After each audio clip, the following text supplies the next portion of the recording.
Good afternoon बच्चों, this is Amit sir from concept and clarity. और आज अभी हम अपनी जो वीडियोस लेकर के आए हैं वो 11th क्लास अकाउंटेंसी है। जर्नल एंट्रीज के बेसिक्स मैंने आपको करा दिए हैं। मैंने आपको असेट्स, लायबिलिटीज, एक्सपेंडिचर, इनकम, मैंने आपको ये सारे के सारा समझाया है एंड इनफैक्ट इनके रूल्स बताए हैं। और इसके साथ ही साथ मैंने आप लोगों को इनकी जर्नल एंट्रीज भी कराई हैं बच्चों। यहाँ पर आज जो मैं आप लोगों के सामने वीडियो लेकर के आ रहा हूँ जर्नल एंट्री का, इसके अंदर जो जितने भी हमने किए हैं assets, liabilities, expenditure and income, इन सारी की सारी चीज़ों के ना हम छोटे छोटे एग्जांपल करेंगे जिससे कि हमारी क्लियरिटी और ज़्यादा हो जाए बेटा इनके साथ यहाँ पर। तो सबसे पहला पॉइंट है, Ramesh started business with cash. ठीक है, मान लेते हैं ₹10,000। सबसे पहले तो आप एक चीज़ हमेशा याद रखना, सेपरेट एंटिटी कंसेप्ट। और वो क्या बोलता है बच्चों यहाँ पर सेपरेट एंटिटी कंसेप्ट, कि जो बिजनेस है वो अलग है और जो ओनर है वो यहाँ पर अलग है बच्चों। यहाँ पर ये हम पहले भी कर चुके हैं, इनफैक्ट पहले भी पढ़ चुके हैं। तो जो रमेश है वो कौन है बेटा? Name of a person, name of a person. और मैं आपको पहले ही बता चुका हूं कि कोई किसी भी इंसान का नाम अगर बिजनेस में आता है तो सिर्फ और सिर्फ ये डिफाइन करने के लिए या तो वो हमारी असेट्स है, हमारी लायबिलिटी है। और ये कैसे पता लगता है बेटा? अगर हमें फ्यूचर में पैसा मिलेगा तो वो हमारी असेट्स है, और फ्यूचर में पैसा अगर हमें देना है तो वो हमारी लायबिलिटी है। सेपरेट एंटिटी कंसेप्ट, सेपरेट मैं लिख देता हूं बेटा यहां पर, separate entity concept says business अलग है और ओनर अलग है। तो इस कंसेप्ट के हिसाब से बेटा जो बिजनेस है वो ये बोल रहा है रमेश को कि हम आपको फ्यूचर में पैसा वापस कर देंगे। तो फ्यूचर कैश आउटफ्लो, आउटफ्लो। तो ये क्या बन गया बेटा यहाँ पर? बिजनेस की लायबिलिटी। और लायबिलिटी यहाँ पे बिजनेस की हो रही है बेटा इंक्रीज। क्या करेंगे हम इसको यहाँ पर? क्रेडिट। बस फर्क इतना है, जो ओनर है उसके नाम की जगह हम क्या वर्ड यूज करेंगे बेटा? यहाँ पर हम यूज करेंगे कैपिटल। ओनर ने बिजनेस के अंदर क्या लगाया है? कैश। तो बिजनेस के हाथ में क्या आ गया? कैश। और बिजनेस के लिए कैश क्या है? असेट्स। असेट्स की वैल्यू क्या हो रही है बेटा यहाँ पर? इंक्रीज। क्या करेंगे इसको? डेबिट। दोनों में से, डेबिट में से और क्रेडिट में से, जो डेबिट का आइटम है वो पहले लिखेंगे। तो हम इसकी एंट्री क्या पास करेंगे बेटा? Cash account debit to capital account. कितना बेटा? 10,000 एंड 10,000। तो आप बोलोगे हमेशा ये एंट्री तो हम पहले कर चुके हैं। हम आज के वीडियो में सारी की सारी एंट्रीज करेंगे जो हम पहले कर चुके हैं, जिससे कि हमारी जो क्लियरिटी है वो पहले से और भी ज्यादा हो जाए बच्चों। यहाँ पर देखना बच्चों, यहाँ पर इस बार अभी हम यहाँ पर जो एंट्री पास कर रहे हैं वो क्या है? जो रमेश है हमारे पास यहाँ पर, उसने बिजनेस शुरू किया है बेटा।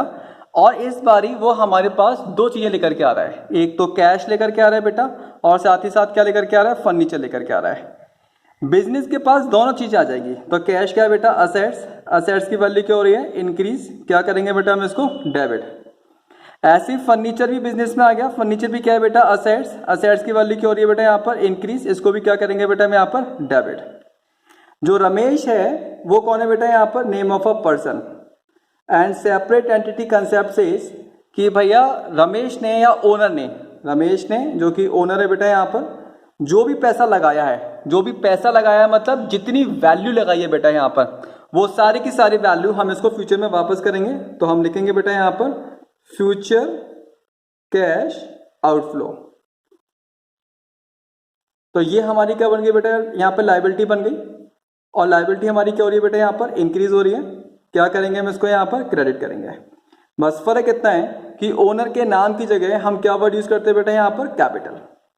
तो हम एंट्री बनाएंगे बेटा यहाँ पर।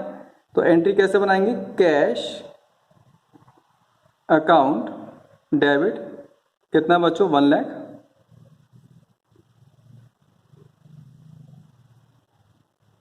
फर्नीचर अकाउंट डेबिट कितना बेटा? 2 लाख। ओनर ने टोटल बिजनेस के अंदर कितनी वैल्यू इन्वेस्ट करी है बेटा? That is 3 lakh.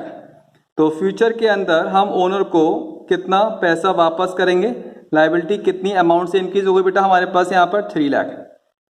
आप ये बोलोगे कि ना अमित सर हमने तो पढ़ा था कि डबल इफेक्ट होता है, यहाँ तो ट्रिपल इफेक्ट आ गया।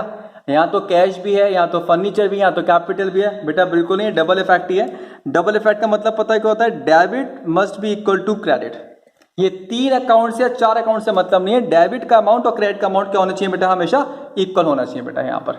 तो हमने यहाँ पर एक एंट्री पास कर ली है। इसके बाद बेटा हम लोग पास करेंगे नेक्स्ट एंट्री यहाँ पर। हाँ जी, समझना बेटा। डिपॉजिटेड ₹10,000 इन बैंक। सबसे पहले तो बैंक में क्या डिपॉजिट करोगे? सब कैश डिपॉजिट करेंगे। कैश कहाँ से निकालोगे? बिजनेस में से 10,000 रुपये निकाले हैं और बैंक में जाके जमा कर दिए बेटा। तो बिजनेस में से, अच्छा सबसे पहले कैश क्या है? असेट्स है। तो बिजनेस में से तो असेट्स हमारी डिक्रीज हो गई, और जब असेट्स डिक्रीज होती है तो बेटा क्या करते हैं? क्रेडिट। आपको पता है बैंक का मतलब क्या है? बैंक का मतलब यह है कि एसबीआई बैंक है, मान लेते हैं कि एसबीआई बैंक है, उस एसबीआई बैंक के अंदर हमारा अकाउंट है, हमारा खाता खुला हुआ है बेटा। वहां पर जाकर के हमने 10,000 रुपये डिपॉजिट कर दिए, तो इसका मतलब फ्यूचर में जाकर के मैं उस बैंक से पैसे निकाल सकता हूं। तो बैंक से मैं फ्यूचर में पैसा निकाल सकता हूं, तो मैं लिख सकता हूं बेटा यहां पर फ्यूचर कैश इनफ्लो। तो बैंक मेरी क्या बन गया बेटा यहाँ पर? असेट्स। असेट्स की वैल्यू क्या हो गई? इंक्रीज, क्योंकि मैं बैंक से ज्यादा पैसा निकाल सकता हूं, क्योंकि बैंक के अंदर ज्यादा पैसा आ गया बेटा। और असेट्स की वैल्यू जब इंक्रीज होती है तो क्या करते हैं? डेबिट। इन दोनों में से जो भी डेबिट का आइटम है आप पहले इसको लिखोगे बेटा यहाँ पर। तो आप एंट्री कैसे बनाओगे?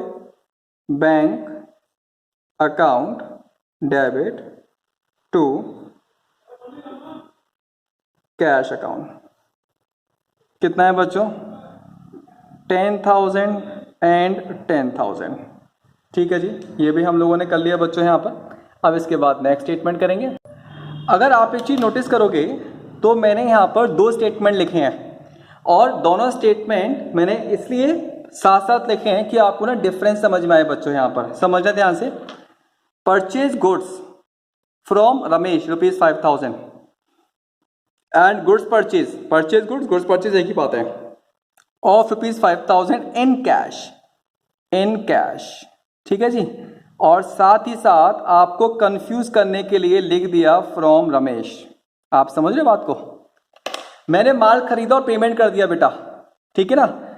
लेकिन यहां पर मैंने माल खरीदा है और इंसान का नाम लिख दिया है। मैंने आपको बताया था माल खरीदते समय और बेचते समय किसी भी इंसान का नाम आता है तो वो क्या बन जाता है? हमारा क्रेडिट ट्रांजैक्शन। तो याद रखना, ये जो ट्रांजैक्शन है हमारा, ये हमारा क्रेडिट ट्रांजैक्शन है।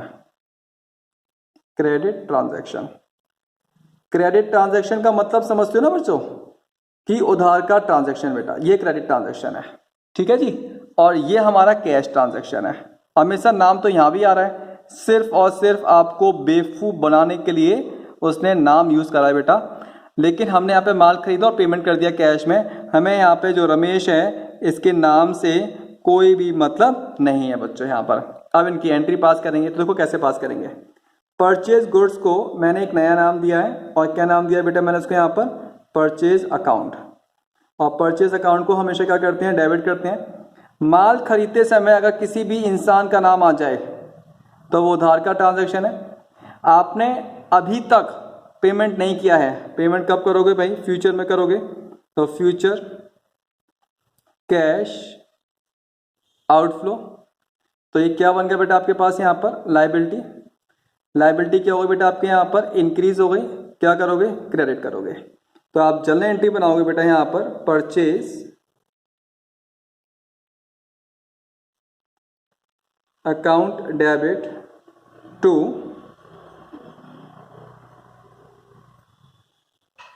रमेश अकाउंट। कितना? 5,000 और 5,000। अगर आप इस ट्रांजैक्शन की बात करें तो गुड्स परचेज को वापस से हमने एक नया नाम दिया है परचेज अकाउंट, और परचेज अकाउंट क्या करते हैं? हमेशा डेबिट। ये जो कैश है, ये जो कैश है, ये मेरी असेट्स है। असेट्स को, और ये बेटा डिक्रीज, क्योंकि माल खरीदा तो आपने पेमेंट कर दी ना, क्या करोगे? क्रेडिट। दोनों में से जो डेबिट का आइटम है आप पहले इसको लिखोगे। तो purchase account debit to cash account. कितना बच्चों? 5,000 एंड 5,000। तो ये हमने जो है बेसिक एंट्रीज पास करी है। आप देखोगे दोनों के अंदर डिफरेंस कितना है बेटा हमारे पास यहाँ पर। ठीक है जी, नेक्स्ट करते हैं। हाँ जी बच्चों, समझना अब इसको आप यहाँ पर जरा ध्यान से। क्या लिखा हुआ है? Sold goods. सबसे पहले आपको पता है जो सोल्ड गुड्स है उसको हमने एक नया नाम दिया है सेल्स अकाउंट, और सेल्स अकाउंट को बच्चों हम लोग हमेशा क्या करते हैं? क्रेडिट करते हैं। पहली बात तो ये हो गई बेटा यहाँ पर। ठीक है जी, अब इसके बाद आप देखना है यहाँ पर दो चीजें देखी हैं। एक तो नाम दे रखा है, मैंने आपको पहले बताया था माल खरीदते समय और बेचते समय किसी भी इंसान का नाम अगर दे रखा है तो वो क्या है? उधार का ट्रांजेक्शन। क्योंकि हमें याद रह सके कि किसी भी इंसान से हमें फ्यूचर में पैसा चाहिए या फ्यूचर में पैसा देना है। लेकिन यहाँ एक चीज और दे रखी है बेटा, और वो दे रखा है अगेंस्ट चेक। इसका मतलब क्या है कि हमने माल बेचा और सामने वाले ने हमें चेक दे दिया बेटा, और जो चेक दिया है उसको हम बैंक में डिपॉजिट करेंगे और बैंक में हमारा पैसा आ जाएगा तो हमारे पास बैंक का बैलेंस बढ़ जाएगा।